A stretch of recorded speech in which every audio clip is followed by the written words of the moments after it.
Kakinada SEZ భూములపై ఈనాడు పత్రిక దిగజారిపోయి రాతలు రాసిందని మాజీ మంత్రి కురసాల కన్నబాబు విమర్శించారు. బెదిరించి తీసుకున్నారని అంటున్నారు. బెదిరించి తీసుకుంటే మొత్తం తీసేసుకోవాలిగా. 41% తీసుకుని మిగతా ఇవాళకి యాజమాన్య హక్కులు ఎవరి చేతిలో ఉన్నాయి? కేవీ రావు గారి చేతిలోనే కదా. పోర్టు వాళ్ళే నడుపుతున్నారుగా.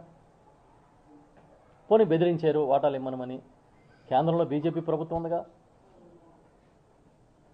మీరు ఎందుకు కంప్లైంట్ చేయలేదు ఆ రోజు?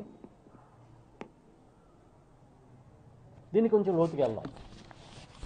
1999లో చంద్రబాబు నాయుడు గారు ముఖ్యమంత్రిగా ఉన్నప్పుడు 97 ఆ ప్రాంతం నుంచి ఇక్కడ కాకినాడలో ఒక పోర్టు కట్టాలి అని చెప్పి ADB నుంచి ఏషియన్ డెవలప్మెంట్ బ్యాంక్ నుంచి అప్పు తెచ్చి సుమారు 380-90 కోట్ల రూపాయలు ఒక పోర్టు కట్టారు.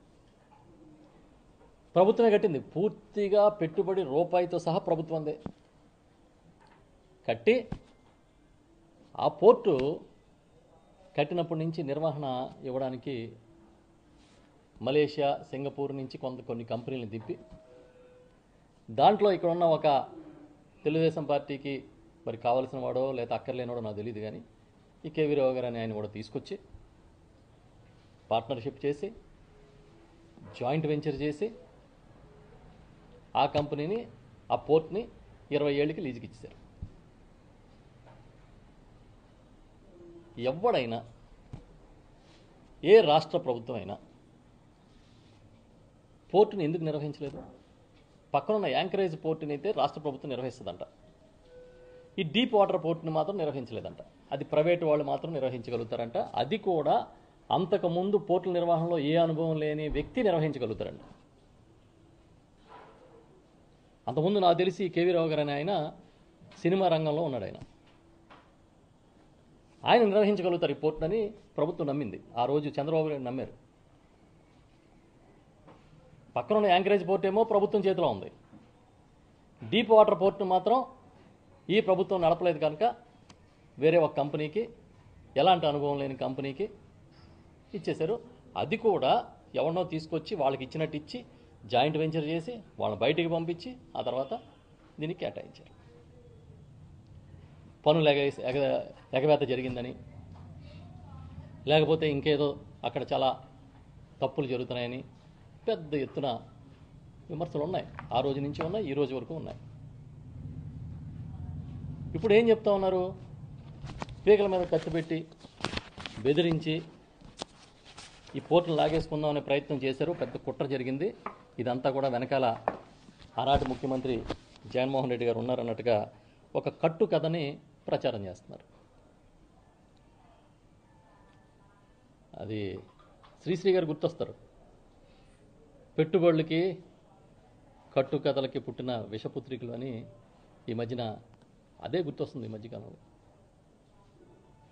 ఆయన చాలా చిత్రంగా అసలు వాటాలు ఇచ్చేయాలనుకున్నారంట, మొత్తం అంతా లాగేసుకుందాం అనుకున్నారంట. చాలా చిత్రం ఏంటంటే యాంకరేజ్ పోర్ట్ నుంచి బియ్యం ఎక్స్పోర్ట్ అవుతాయి, డీప్ వాటర్ పోర్ట్ నుంచి బియ్యం ఎక్స్పోర్ట్ అవ్వవు. ఇది అందరికీ తెలిసిన నగ్న సత్యం. ఎందుకంటే గవర్నమెంటే ఆ రకమైన జీవో ఆ రోజు యాంకరేజ్ పోర్ట్ని కాపాడడం కోసం, కార్మికుల భౌతికయాన్ని కాపాడడం కోసం ఒక జీవో ఇచ్చింది. ఇచ్చి దాన్ని అమలు చేస్తున్నారు. ఆ రోజు నుంచి ఈ రోజు వరకు ప్రభుత్వాలు మారినా. మొన్న ఇక్కడికి వచ్చి డిప్యూటీ సీఎం గారు పవన్ కళ్యాణ్ గారు, civil supplies minister Nadendla Manohar గారు ఇక్కడ అంతా పరిశీలన చేసిన తర్వాత ఆ మరుసటి రోజు మనోహర్ గారు ప్రెస్ మీట్ పెట్టి మాట్లాడింది నేను చూశా. ఆయన ఏమంటున్నారంటే ఈ పోర్టు ద్వారా ఏదైతే డీప్ వాటర్ పోర్ట్ ఉందో ఆ పోర్టు ద్వారా ఆ పోర్టు అరబిందో తీసుకున్న తర్వాత బియ్యం ఎగుమతులు, అక్రమ ఎగుమతులు పెరిగిపోయినాయి అంటున్నారు. అర్థం కావట్లేదు. యాంబిగ్విటీ ఏంటో అర్థం కావట్లేదు. ఇక్కడి నుంచి ఎగుమతి అయ్యేది యాంకరేజ్ పోర్ట్ నుంచి. ఈ పోర్టు యాజమాన్యం మారితే యాజమాన్యం కూడా నిర్వహణ ఏం మారలే. వాటాలు ఎవడో తీసుకుని ఉండొచ్చు, కానీ ఈ రోజుకి ఆ పోర్టు నిర్వహణ గత ప్రభుత్వంలో చంద్రబాబు నాయుడు గారి హయాంలో ఎవరైతే నిర్వహించారో వాళ్ళ యాజమాన్యంలో ఉంది. మరి బియ్యం అక్కడి నుంచి ఎగుమతి అయిపోవడం ఏంటి?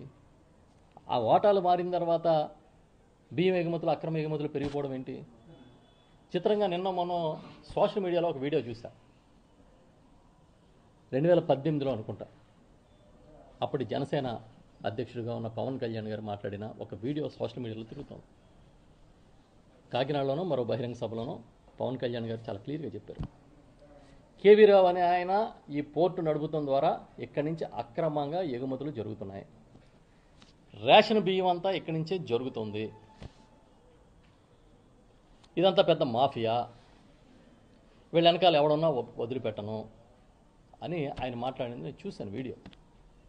అంటే 2018కి చంద్రబాబు నాయుడు గారు ముఖ్యమంత్రిగా ఉన్నప్పటికే ఈ రేషన్ బియ్యం కొనుగోలు చేయడం, దీన్ని ఎగుమతి చేయడం జరుగుతుందని పవన్ కళ్యాణ్ గారే చెప్పారు ఆ రోజు